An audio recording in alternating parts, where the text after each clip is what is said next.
Good morning students. अब जो हम पढ़ने वाले हैं, जो टॉपिक है उसका नाम क्या है, स्वस्थ वृत्त एवं योग। ठीक है, ये काफ़ी इंपॉर्टेंट है, इसमें भी क्वेश्चंस बनते हैं, काफ़ी अच्छे आते हैं, तो ये आप पढ़ लीजिए। देखिए, सबसे पहले जो क्वेश्चन आया जो आया हुआ है पॉइंट, वो क्या हुआ है कि खेम कुतूहल, ठीक है ना, खेम कुतूहल में काष्ठ दंत काष्ठ के नाम मिलने पर क्या है, ठीक है ना। अगर आपको क्या है दंत काष्ठ मतलब कि क्या है, अगर दंत काष्ठ नहीं मिलता है या यहाँ पर क्या है दातुन जो है निषेध बताया गया है, तो आपको क्या करना चाहिए, तो 12 क्या आ जाएगा, 12 बार जल से क्या है गंडूश करने को बोला गया है। मतलब 12 टाइम्स आपने करना है, जल से क्या करना है, उसको गंडूश करके उसके बाद क्या करना है, मुख की शुद्धि का निर्देश मिलता है। ठीक है, उसके बाद नेक्स्ट अगला रहता है कि जो ऋतुकाल है, ऋतुकाल में क्या है, आवश्यक है कि मैथुन करना है चाहिए। ठीक है, क्योंकि अगर आप नहीं करते तो उससे क्या होगा कि जो पुरुष है उसकी दुर्भाग्य की क्या प्राप्ति होगी। ऐसा किसका कहना है, तो ऐसा भाव प्रकाश का कहना है। उसके बाद यहाँ पर क्या है, 3 टर्म्स दी हुई हैं, कौन कौन सी है, एक तो डिसइंफेक्टेंट है, एक एंटीसेप्टिक है, एक आ जाता है स्टरलाइजेशन। ठीक है, तो सबसे पहले अगर हम बात करते हैं डिसइंफेक्शन की, ठीक है, डिसइंफेक्टेंट, तो उसमें क्या बोला गया, उन्होंने बोला कि किल द डिजीज़, क्या करता है, किल्स डिजीज़ करता है, प्रोड्यूसिंग किस डिजीज़ को, कि जो प्रोड्यूस करते हैं किसको, माइक्रो ऑर्गेनिज्म को। ठीक है, but not kill the bacterial spores. ठीक है, इस चीज़ का ध्यान रखना है। और जो एंटीसेप्टिक है वो क्या करते हैं, prevent the growth of micro organism. ठीक है ना, वो क्या है, ग्रोथ होने से बचाते हैं, मारते नहीं है, सिर्फ ग्रोथ होने से बचाते हैं। और जो स्टरलाइजेशन है वो क्या है, वो रिमूवल ऑफ माइक्रोबियल्स। ठीक है ना, वो क्या करता है, माइक्रोबियल्स को रिमूव करते हैं, चाहे कोई भी हो, चाहे बैक्टीरियल है, चाहे माइक्रो ऑर्गेनिज्म है, कोई भी हो, तो वो क्या करेगा, रिमूव का काम करेगा। ठीक है ना, तीनों के बारे में जैसे पूछ लिया जाता है कि prevention the growth of the micro organism, 4 option दे देंगे, तो उसमें आपको देखना होगा कि किसके लिए, तो वो जो प्रिवेंशन करता है ग्रोथ के लिए, तो वो करता है एंटीसेप्टिक। ठीक है, वो ग्रोथ नहीं होने देता, ये नहीं है कि वो पूरा जड़ से निकाल देता है, बस ये है कि वो ग्रोथ नहीं होने देता। उसके बाद जो डिसइंफेक्टेंट है वो क्या करता है, मारता है, किल करता है। ठीक है ना, किसको, सिर्फ माइक्रो ऑर्गेनिज्म को, ठीक है, जो प्रोडक्शन होती है माइक्रो ऑर्गेनिज्म की।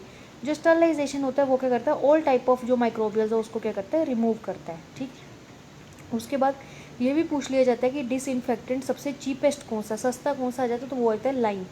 क्या जाता है, लाइम। उसके बाद डिटोल बता दिया, डिटोल का एक जैसे केमिकल ही होता है, ठीक है, कॉम्पोजिशन टाइप, तो उन्होंने बता दिया that is a chloroxylenol. ठीक है ना, क्लोरो ऑक्सिल लिनोल। ठीक है, तो उसको हम कैसे याद कर सकते हैं, डिटोल है, डिटोल क्या है, डिटोल हम लोग डिटोल साबुन यूज़ करते हैं फॉर मेमोराइज के लिए। ठीक है, हम लोग यूज़ करते हैं, तो इन्होंने जो फॉर्मुलेशन है वो क्या है, that is a chloro oxy oxy. ठीक है ना, ऑक्सीजन चाहिए होती है ह्यूमन बॉडी को, तो ऑक्सी से याद रख लेना, क्लोरो ऑक्सी जो वर्ड होएगा, तो वो किसके लिए आया हुआ है, वो आया हुआ है डिटोल के लिए। ठीक है, उसके बाद नेक्स्ट अगला आता है सेवलोन। तो सेवलोन में क्या बोला गया है, तो सेवलोन में बोला गया है सिट्रीमाइड। क्या बोला गया है, सिट्रीमाइड क्लोर हेक्सीडाइन। क्या आ जाएगा, सिट्रीमाइड क्लोर हेक्सीडाइन। ठीक है, सेवलोन क्या है, सिट्रीमाइड क्लोर हेक्सीडाइन। ठीक है, इसमें क्या था, क्लोरोक्सी है, ठीक है ना, यहाँ पर क्या हेक्सी है। ठीक है, तो उस चीज़ का ध्यान रखना है। नेक्स्ट अगला आता है मिल्क स्टरलाइजेशन। तो मिल्क स्टरलाइजेशन क्या है, एक होता है ना मिल्क पास्चुरेशन, तो वही क्या है, स्टरलाइजेशन। तो उन्होंने बोला अगर मिल्क को क्या है, अगर हम स्टरलाइजेशन मतलब कि मिल्क में बोलते कि कभी भी कच्चा नहीं पीना चाहिए। ठीक है, क्या उसको हमेशा उबाल कर पीना चाहिए, ठीक है, बॉइल्ड करके पीना चाहिए। तो वही चीज़ है कि उन्होंने बोला कि इसके स्टरलाइजेशन करने के जो बैक्टीरियल जो भी इन्फेक्शन है उसको अगर ख़त्म करना चाहते हैं, तो उसके लिए हमें क्या करना होगा, तो उसके लिए हमें 2 मेथड इन्होंने बताए गए हैं। कौन सा रहता है, एक तो होल्डर्स मेथड आता है, दूसरा कौन सा रहता है, फ्लैश मेथड आता है। होल्डर्स जो मेथड है उसको जो बॉयल करना है वो कितने डिग्री पे करना है, तो 63 डिग्री सेल्सियस है, फ़ारेनहाइट नहीं है, सेल्सियस है। ठीक है, वो 30 मिनट्स, क्या लिखा है, 30 मिनट्स है। लेकिन जो नेक्स्ट है उसमें क्या बोल रहा है कि बॉयल्स करना है एट दी ऑन किस पे करना है, 72 डिग्री सेल्सियस है। और कितने सेकंड के लिए बोला गया, तो उन्होंने बोला गया है 15 टू 20 सेकेंड्स। ठीक है, क्या आ जाएगा, 15 टू 20 सेकेंड्स है, मिनट नहीं है, याद रखना, ऊपर जो है वो 30 मिनट्स है और एक है सेकेंड्स है। ठीक है, याद रखना। नेक्स्ट एक हो जाता है टेम्परेरी हार्डनेस, एक हो जाता है परमानेंट हार्डनेस। ठीक है, जैसे कि जो पानी होता है उसमें क्या होता है, हार्डनेस होती है। ठीक है ना, तो वो देखा जाता है कि इसमें भी अलग अलग डिग्री होती है कि कितनी हार्डनेस है, कि हार्ड है या वेरी हार्ड है या फिर कैसा है, मीडियम है। तो जो एक टेम्परेरी भी होता है, एक परमानेंट भी होता है। ठीक है, तो टेम्परेरी जो हार्डनेस होता है जो हमेशा ही रहेगा, उन्होंने बोला कि वो किसकी वजह से होता है, it is due to the calcium carbonate and magnesium carbonate. ठीक है, किसकी वजह से, कैल्शियम कार्बोनेट और मैग्नीशियम कार्बोनेट। और इसको हम ठीक कैसे कर सकते हैं, it is treated by boiling, ठीक है। एक तो बॉइलिंग की वजह से, या तो उसको होल्टर मेथड से करेंगे या उसको फ्लैश मेथड से करेंगे, ठीक है। या फिर क्या है, लाइम की वजह से उसमें हम क्या करेंगे, बॉइलिंग करेंगे, साथ में हम क्या करेंगे, उसमें क्या डाल देंगे, लाइम डाल देंगे। लाइम क्या है, दैट इज़ अ डिसइंफेक्टेंट, ठीक है। या फिर हम क्या करेंगे, हम सीधे सोडियम बाइकार्बोनेट डाल देंगे। क्या डालेंगे, सोडियम बाइकार्बोनेट, ठीक है। उसके बाद नेक्स्ट अगला आता है परमानेंट हार्डनेस। तो परमानेंट जो हार्डनेस है तो वो किसकी वजह से होता है, तो वो भी कैल्शियम और मैग्नीशियम की वजह से है, ठीक है ना। कैल्शियम मैग्नीशियम, वहाँ पर था कार्बोनेट, ठीक है ना, कैल्शियम कार्बोनेट एंड मैग्नीशियम। इसमें क्या आ जाएगा, इसमें आ जाता है सल्फेट, ठीक है ना, कैल्शियम एंड मैग्नीशियम सल्फेट, ठीक है। उसके बाद क्लोराइड और नाइट्रेट्स इसकी वजह से। तो इसको हम कैसे ठीक कर सकते हैं, हमने ऐड किसको कर देना है, सोडियम बाइकार्बोनेट को। तो उससे क्या है, आपका जो परमानेंट हार्डनेस है वो भी खत्म हो जाएगा। इससे ये क्लियर हो जाता है कि सोडियम बाइकार्बोनेट क्या है, दोनों में ही यूज़ होता है, ठीक है। उसके बाद नेक्स्ट अगला आ जाता है कि मॉस्किटो जो नेट होती है उसमें तत्व पाए जाता है। तो वो पाए जाने वाला जो तत्व होता है वो उसमें कौन सा होता है, दैट इज़ अ एलिथ्रिन जो होता है वो कितना 0.5% होता है, ठीक है। उसके बाद नेक्स्ट अगला आता है कि हेयर रिमूवर एक क्रीम होती है, ठीक है ना। तो उसमें क्या डाला जाता है, तो उसमें डाला जाता है पोटाशियम थायो ग्लाइकोलेट, ठीक है। क्या होता है, एक तो पोटाशियम थायोग्लाइकोलेट होता है और दूसरा क्या होता है, that is a calcium dihydro oxide, ठीक है, ये होता है। उसके बाद हेयर डाइज होती हैं, ठीक है, जो बालों में कलर लगाने वाला होता है, हेयर डाइज। तो उसमें भी वही डाला हुआ है, दैट इज़ अ पैराफिलिन, ठीक है, डाई एमीन, ठीक है ना, डायमीन, ठीक है। तो ये चीज़ें डाली जाती है। उसके बाद फ्लोराइड होता है, ठीक है। उन्होंने बोला कि फ्लोराइड को नियंत्रण हेतु श्रेष्ठ जो शोधन विधि है वो कौन सी रहती है, that is a Nalgonda technique. कौन सा आ जाता है, नालगोंडा टेक्निक आ जाती है। उसके बाद आ जाता है कि ये इंपॉर्टेंट एक तरह से पॉइंट है कि मानव के शरीर में कुल कितनी कोशिकाएं हैं, तो 1,100 अरब, ठीक है ना, 100 क्या है, अरब है। उसके बाद ये भी इंपॉर्टेंट है कि जो पलक है, हम पलक झपकते हैं तो वो औसत कितना है, तो उन्होंने बोला कि जो एवरेज है वो 3-6 सेकंड के बाद क्या हम पलक को झपकते हैं, ठीक है। उसके बाद ये भी एक पॉइंट है कि जो जो मनुष्य है उसकी क्या होती है, एक लेफ्ट आई होती है, एक राइट होती है। तो उन्होंने बोला कि जो दाईं आँख होती है उससे हम ज़्यादा देखते हैं, 65%, मतलब उस नज़र का हम ज़्यादा यूज़ करते हैं, ठीक है। ये नहीं है एक आँख बंद कर एक आँख खोलते हैं, ऐसा नहीं, लेकिन क्या है उसका हम 65% यूज़ करते हैं, और जो लेफ़्ट है मीन्स बाई है उसका 32 करते हैं, ठीक है। और दोनों आँखों से अगर हमें देखना हो किसी एक चीज़ को तो उसके लिए हम सिर्फ 3% ही आँखों का यूज़ करते हैं, ठीक है, ये चीज़ है। उसके बाद नेक्स्ट उन्होंने बोला कि जो आंसू का निकलना होता है उसकी क्रिया को क्या बोल देते हैं, तो उसकी क्रिया को प्रतिवर्ती क्रिया बोल देते हैं, ठीक है। जो वृक्क होते हैं, ठीक है, वृक्क मीन्स किडनी, तो किडनी में नेफ्रॉन्स कितने होते हैं, तो उन्होंने बोला 1 मिलियन, ठीक है। मस्तिष्क का उन्होंने भार बताया, तो मस्तिष्क का भार कितना होता है, तो उन्होंने बोला कि जितना हमारी बॉडी है उससे क्या 3% मस्तिष्क का भार होता है। उसके बाद बोला गया कि कितनी तंत्रिकाएं कोशिकाएं हैं, क्या आ जाता है, तंत्रिका कोशिकाएं, ठीक है। इस चीज़ को ध्यान रखना है, क्या वर्ड आया हुआ है, तंत्रिकाएं कोशिकाएं। तो ये कितनी होती हैं, ये होती हैं 1,30,000, क्या आ जाती हैं, 1,30,000 है। उसके बाद नेक्स्ट अगला रहता है कि अस्थि मज्जा, ठीक है, क्या आ जाता है, अस्थि मज्जा जो है वो प्रति सेकंड लगभग कितना रेड सेल देती है, रक्त कोशिकाएं, ठीक है ना, रेड सेल। तो कितनी हो जाती हैं, 12 लाख जो है वो क्या है, निर्माण करती हैं। उसके बाद नेक्स्ट जो है वो क्या है कि लगभग जो है उसमें कलर ब्लाइंडनेस की कितनी अनुपात दिया गया है, कि कलर ब्लाइंडनेस जो प्रॉब्लम है जो पुरुष होते हैं उसमें 7.5%, और जो महिलाएं हैं उसमें क्या है 0.1% होती हैं। उसके बाद नेक्स्ट अगला रहता है कि वृक्षों पर लगने वाले जो विश्व में सबसे बड़ा जो फल होता है वो कौन सा होता है, तो वो कटहल होता है। कौन सा होता, तो कटहल होता है। अभी हम पीछे परमानेंट और टेम्परेरी हार्डनेस की बात कर रहे थे, अभी वही बात आगे चल रही है, उसमें क्या आ गया, उसमें इन्होंने डिग्री के हिसाब से बताया गया। तो उसमें क्या है कि जो हार्डनेस बोली गई है तो वो क्या है, सॉफ्ट वाटर अगर होगा तो उसमें जो हार्डनेस होगी वो कितनी होगी, <10 डिग्री। अगर क्या है मॉडरेट हार्डनेस होगी, मतलब थोड़ा मॉडरेट में आ गया तो 10 to 15 डिग्री। अगर हार्ड होगा वाटर तो उसका 15 to 30, और अगर वेरी हार्ड होगा तो more than 30, ठीक है। और जो जल पीने योग्य होगा उसमें कितना हो जाएगा, <25 डिग्री। कितना हो जाएगा, <25 डिग्री, ठीक है, ये आ गया। उसके बाद नेक्स्ट अगला आता है डेली रिक्वायरमेंट, ठीक है। तो हमें क्या है कितनी अमाउंट में क्या क्या चीज़ डेली बेसिस पे लेनी चाहिए। तो सबसे पहले आ जाता है सोडियम क्लोराइड, मतलब कि NaCl, वो 10 से 15, सबसे ज़्यादा क्या है सोडियम क्लोराइड की अमाउंट है, तो 10 से 15 ग्राम आ गया। पोटाशियम 1 ग्राम आ गया। उसके बाद आ जाता है कैल्शियम, तो कैल्शियम बताया गया है 3.5 ग्राम। फॉस्फोरस जो है वो कितना है, 1.8 ग्राम मतलब 1.5 ग्राम्स आ गया। कैल्शियम जो है वो भी क्या है 1.5 ग्राम्स आ गया। ठीक, उसके बाद नेक्स्ट आ जाता है हमारे पास आयोडीन। आयोडीन का कितना बताया गया है 150 माइक्रोग्राम्स। ठीक है, कॉपर ठीक है 150 मिलीग्राम आ गया। उसके बाद मैग्नीशियम, मैग्नीशियम 0.4 ग्राम्स। उसके बाद मैग्नीज ठीक है ना, तो वो कितना है, वो आया था 5.5 मिलीग्राम पर डे। जितना भी है सब पर डे के हिसाब से, पर इन्होंने अलग से पर डे लिख दिया। ठीक है, जो जिंक है, जिंक के स्पेलिंग देख लेना तो कितना आ जाता है 15.5 mg। और जो आयरन है, आयरन जो प्रेगनेंसी में देना तो कितना देना 30 mg पर डे। और जो कैल्शियम प्रेगनेंसी में देना है, देखो कैल्शियम वैसे जो देना है वो देना 1.5, तो उन्होंने बोल दिया अगर प्रेगनेंसी में देना तो कितना देना है 1000 mg पर डे। ठीक है, और साथ में जो जिंक है, तो जिंक कितना बोला गया, तो zinc is component of insulin. याद रखना zinc is a component of insulin. कितना देना होता है जिंक, तो वो आपको बता दिया गया कि 15.5 mg पर डे। ठीक है, और is a component of insulin. Next हम पढ़ते हैं, एक पढ़ते हैं बीएमआर रेट। ठीक है, तो बीएमआर रेट के बारे में बताया गया कि मेल्स में कितना होता है और फीमेल्स में बीएमआर रेट कितना होता है। ठीक है ना, पर आर के हिसाब से उन्होंने बताया गया। तो जो बेसिक इसको बोल देते हैं that is a basal metabolic rate जो होता है।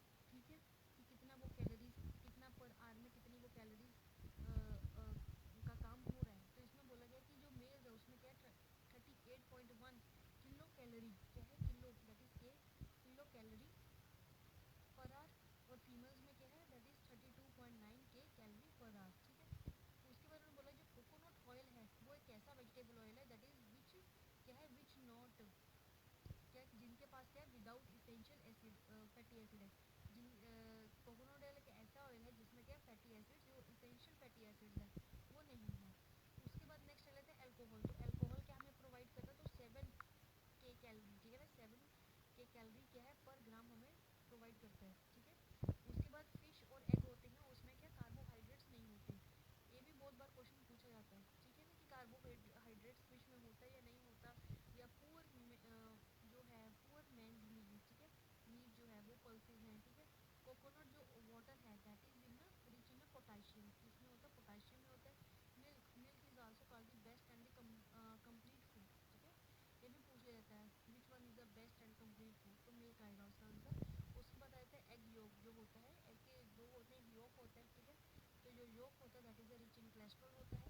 उसके बाद इंपॉर्टेंट है कि नॉइज। ठीक है ना, इसमें हम लोग पढ़ते हैं फर्स्ट ग्रेड में ये चीज़ें भी पढ़ाई जाती हैं।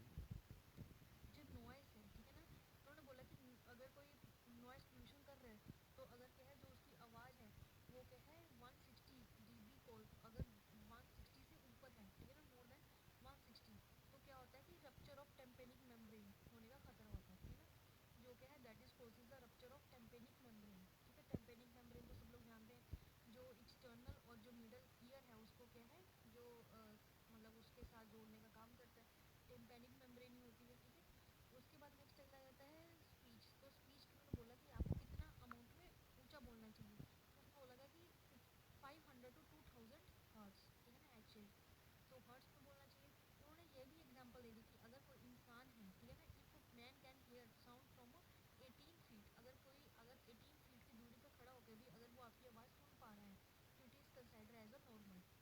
ठीक है, उसके बाद विटामिन्स की बता दिया। तो विटामिन्स में इन्होंने ये बात बोला कि जो ल्यूनिन है ठीक है ना, जो क्या है ल्यूनिन है, उन्होंने जो विटामिन की खोज की है। ठीक है, और उसके बाद उन्होंने क्या बोला गया है, उन्होंने बोला गया कि एक हार्किन्स और कौन सा है फुंक्स, तो उन्होंने क्या है विटामिन की थ्योरी दी है। ठीक है, और जो फुंक्स था उन्होंने क्या है जो फुंक है उन्होंने प्रथम विटामिन शब्द बताया। ठीक है, और जो विटामिन ए प्रोफाइलैक्सिस होते हैं तो उनकी जो डोज है वो कितनी आई थी 2 lakh IU। IU is a international unit. ठीक है, इसके बाद जो आता है आपके पास पेज वो आ जाता है कि इस पर टेबल बना होगा विटामिन का। ठीक है, उससे आपको क्या करना है, उससे ना पढ़कर अगर आप हो सके तो खुद से एक टेबल बनाइए, उसमें आप देखिए तो उससे आपको जल्दी अच्छे से क्लियर होगा।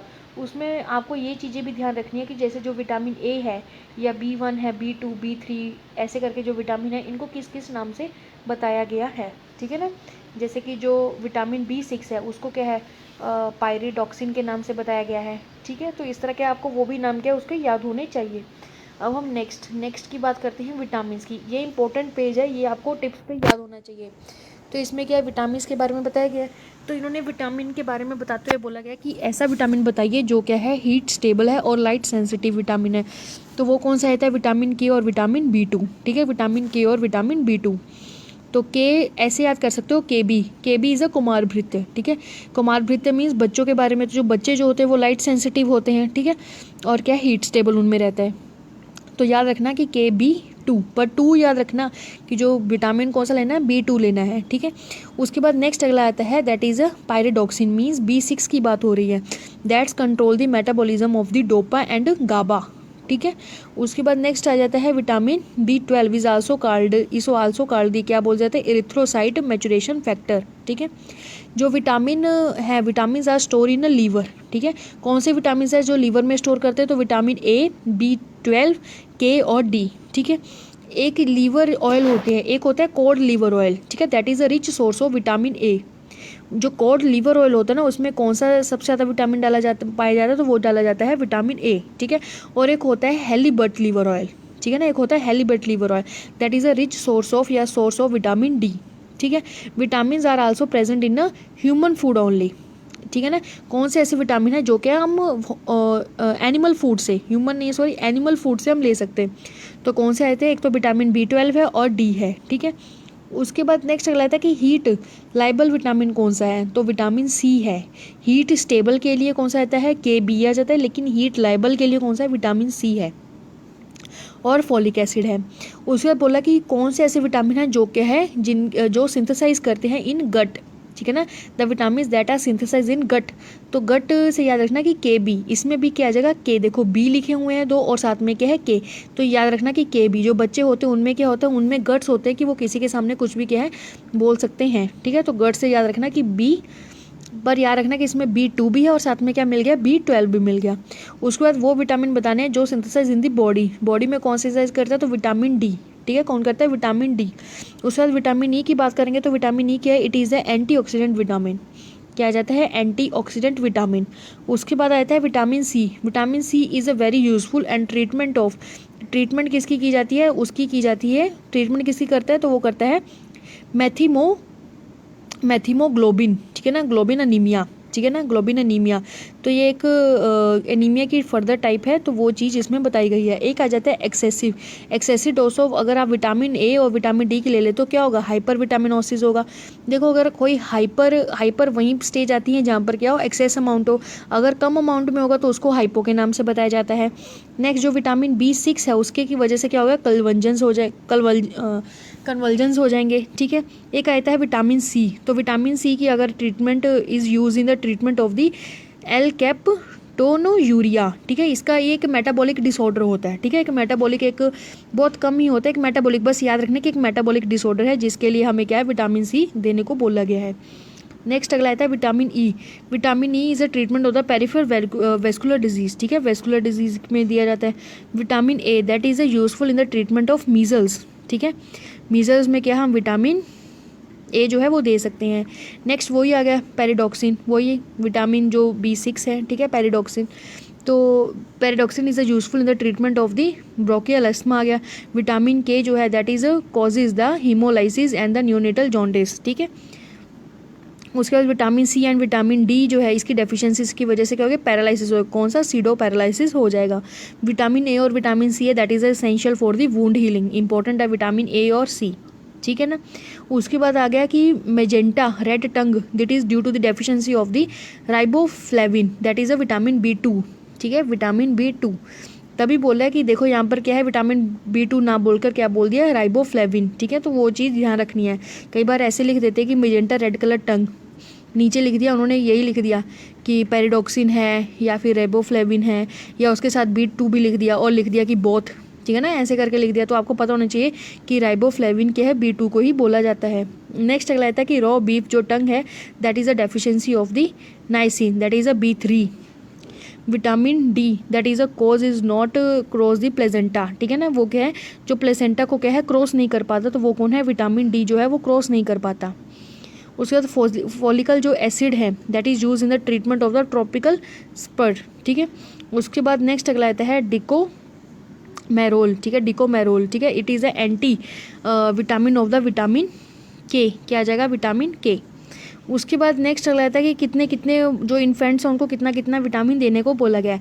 जो विटामिन के है उसको 1 ग्राम देना चाहिए, जो विटामिन ई है उसको क्या है लेस देन 1.5, ठीक है, मतलब 1500 ग्राम्स देना है। और जो विटामिन सी है उन्होंने बोला 2 and all the artificially fed infants, ठीक है। उसके बाद उन्होंने बोला कि अगर जो कुएं का पानी होता है उसमें क्या है, अगर क्या होता है कैलोरीनेशन होता तो उसको उसके लिए क्या डालना चाहिए, तो ब्लीचिंग पाउडर डालने के लिए बताया गया है। ये नहीं, ये गहराई वगैरह बताई हुई है, इसको कुछ इतना करने की ज़रूरत नहीं है,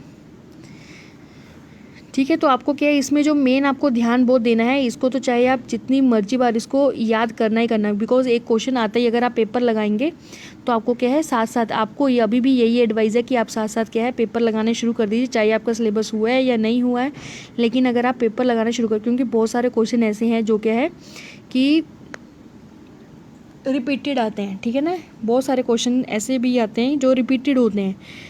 तो क्या है कि अगर आपको वो क्वेश्चन नहीं आ रहा तो कोई दिक्कत नहीं है, उसको आप पीछे से देख के उसको टिक लगाइए और उसको क्या है आप बस क्वेश्चन पेपर को क्या है टिक लगाना शुरू कर दें, क्योंकि जब आप 3 4 5 6 लगा लेंगे तो अपने आप जब रिपीटेड क्वेश्चन होंगे तो आपको लगेगा कि हाँ रिपीटेड क्वेश्चन आते हैं, ठीक है। इस चीज़ का ध्यान रखना है आपको।